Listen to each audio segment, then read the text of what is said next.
Rocket star James Harden. All right, let's welcome in Kendrick Perkins for this debate. Perk, what do you think? 76ers, they're doing so well. So should they even entertain, or really should they just reject any and all offers as far as trades go for Harden? Well, right now, if I'm the Philadelphia 76ers, Charlie, I'm gonna stand pat. I'm not gonna even entertain a trade. And one word describes why. Yeah, I said it, Max, and I'm gonna tell you why. Because of chemistry. You were Mr. You got to trade for James Harden. Yesterday, you were Mr. That. No. I said you have to take in consideration.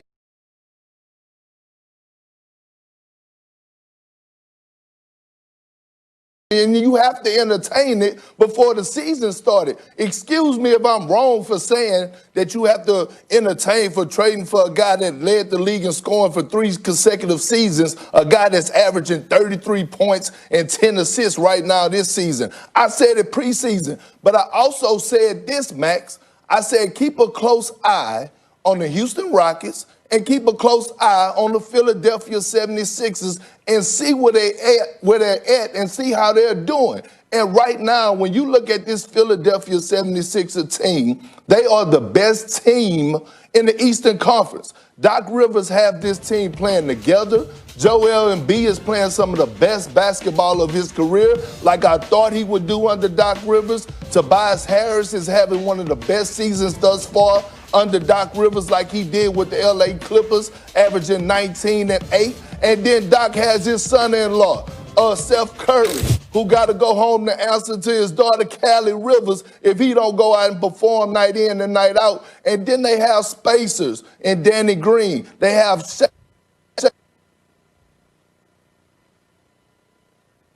street.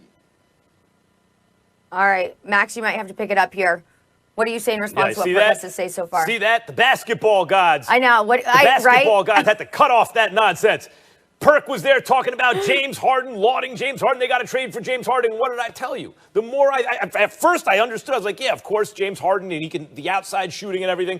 The more I thought about it, no, man, no. Number one, you saw that KD is back. See, that's something I was wrong about. I thought you had, I don't even say I was wrong. I would say he's exceeded my expectations. I didn't think you could just assume KD would still be KD after that injury, because almost always the person comes back as something less than what they were. But KD is enough of himself that you have to account for that. And who's best positioned to guard that guy in the playoffs? Ben Simmons, who last year, until he got hurt, I thought was the best defensive player in the world. You know who the best defensive player in the world this year is, I think? Joel Embiid. I think he's been the MVP of the league so far, both ends of the floor. He's the best player on the best team and the best defender on that team. Even better than Simmons so far this year. And you know who else has been great? And you mentioned Tobias Harris's offense. His defense has been excellent. I can't believe I'm saying it. I won't put on blast who said this to me, but a coach, I mentioned, hey, Tobias Harris, at least he can defend. You know, he's a versatile defender, even if he's not very good at it. And the coach told me, yeah, he can't defend all 5 positions, but he can this year. He's been excellent on defense this year. And by the way, part of that is Joel Embiid, right? Because Joel Embiid is the safety net, and Tobias Harris can look good when you got that back there. I'm not discounting his effort, but that's how good Embiid has been. This has, and you bring up Seth Curry, not only can shoot it, he can shoot it off the dribble. He can hook teammates up. He's playing a little bit more like his brother. And Danny Green, and all that points to is Daryl Morey. You got, one of the best executives in sports now at the helm of that team. The team he left, not so good. The team he's on, suddenly extraordinarily good. No, you shouldn't trade for James Harden, as I told you before the season started. Yeah, but Max, before the season started, I didn't say do it. I didn't say it was a guarantee. I said you have to entertain the conversation, and you do. You can't just say a guy that's been in the MVP conversation for the last 4 or 5 years, every single year, that you're not going to entertain trading him and getting him to Philadelphia. That's why I said you have to evaluate and keep a close eye on it. See, Max, the difference between you and I is that I'm not married to my statements, okay? You be ready to put a ring on it. You just like Beyonce. And you ready to stick with it. You ready to stick with I'm it the when you say empiricist on something. this show. I don't have a problem with going back and saying, you know what? I'm watching this 76er team, and no, I would not trade for James Harden right now because I'm looking at the chemistry. You brought up a lot of great points. They're playing excellent basketball on the offensive end and the defensive end. They are locked in. They are playing boxes and elbows, no driving gaps, diving on the floor for loose balls, getting back on defense. But what I'm saying is the chemistry. The joy that I'm watching in Joel Embiid, the joy that I see in Ben Simmons, no bad body language. The bench is up, clapping, cheering for one another. A guy hits the floor, I see 3 or 4 guys sprinting there to help him up. This is why I'm saying I would not trade for James Harden right now if I'm the Philadelphia 76ers. And they have came out to a great start. The Doc Rivers effect, having them buy into their roles and being stars in their roles, Max. So you can't just say because I said in preseason that I would trade for James Harden that I said something wrong. Well, look, here's the thing. I'm the one on this show. I don't know who you're talking about. I don't have a religious point of view about this, any undisprovable hypothesis. When new information comes out, when the facts change, so does my opinion. So, I get that. What I'm pointing out is I think you could see this coming. When you saw what Brooklyn looked like with KD, you knew that Philly needs especially Ben Simmons. No one's going to stop KD, but Ben Simmons can do the best possible job. Here's the thing about James Harden right now.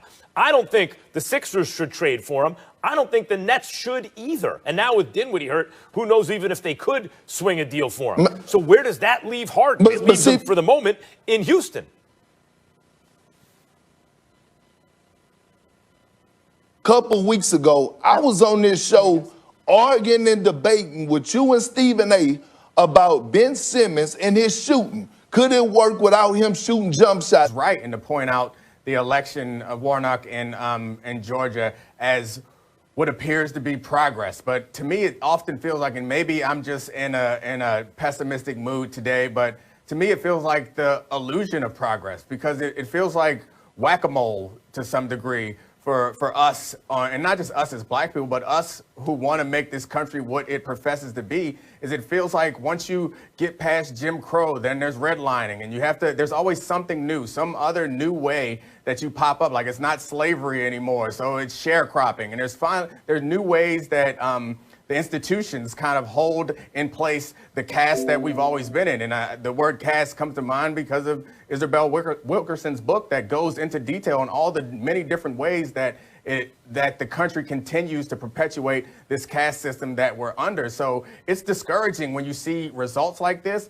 And I guess it should be encouraging when you see things like what happened in Georgia yesterday. But I'm in D.C. When I came into the office today, there were thousands of people in the streets protesting an election that they believe to be rigged, that we all actually know was not rigged. So it's hard for me to be optimistic as a black person at this time. It's hard for me to get excited when I look at the history of this country. So I understand the Georgia thing is worth celebrating. I'm happy about it, but it feels like something something revolutionary needs to happen for us to break out of this pattern, because there are so many kind of hardened institutions that perpetuate these things, and we cannot break those institutions without some sort of revolution. And it's sad when the celebration is when we elect people who are not revolutionary. So it's hard to expect a revolution. And I love the quote by Dr. King that you brought up last segment. It's a great quote.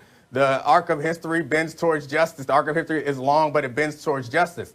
It feels good, but I don't know how true it is, because it doesn't feel like, I guess you could argue if we're going from slavery to now, then actually we're closer to justice than we were before. But to me, justice is not something that is on a spectrum. Justice is or it isn't. So it's not something that you can get closer to. It is or it isn't. Just like in the case yesterday, either you charge them or you don't. They don't charge them. They're not getting justice in that situation. So it's hard for me to be optimistic. Sorry about that, Max. Go ahead. No, not at all. I don't mean to interrupt. Because you brought it up. Right. How do you square the moral arc of history is long, but it bends toward justice, with another Dr. King quote, justice postponed is justice denied. Both things are true, and it seems contradictory.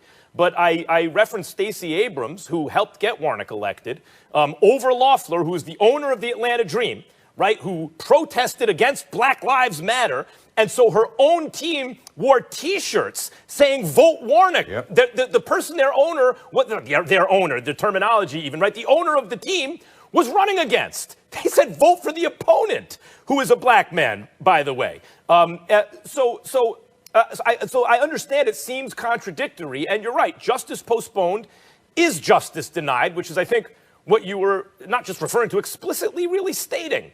But Stacey Abrams, when you listen to her, I suggest to check it out on social media, talk about how she went, her great-great-great-grandparents were slaves, and then great-great-grandparents were sharecroppers, but she traces it, and in each generation, there was injustice, for sure, but inevitably, it led to the position she is in today. So yes, it was denied for a long time.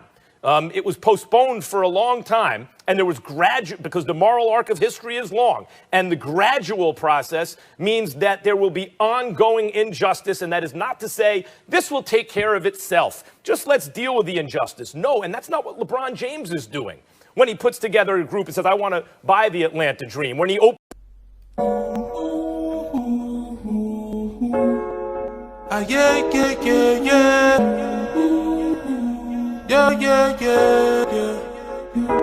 I'm a star, shining brightest in the darkest times. I'm a star, twinkle, twinkle, I bring the sparkle in, light your world up. Light your world up.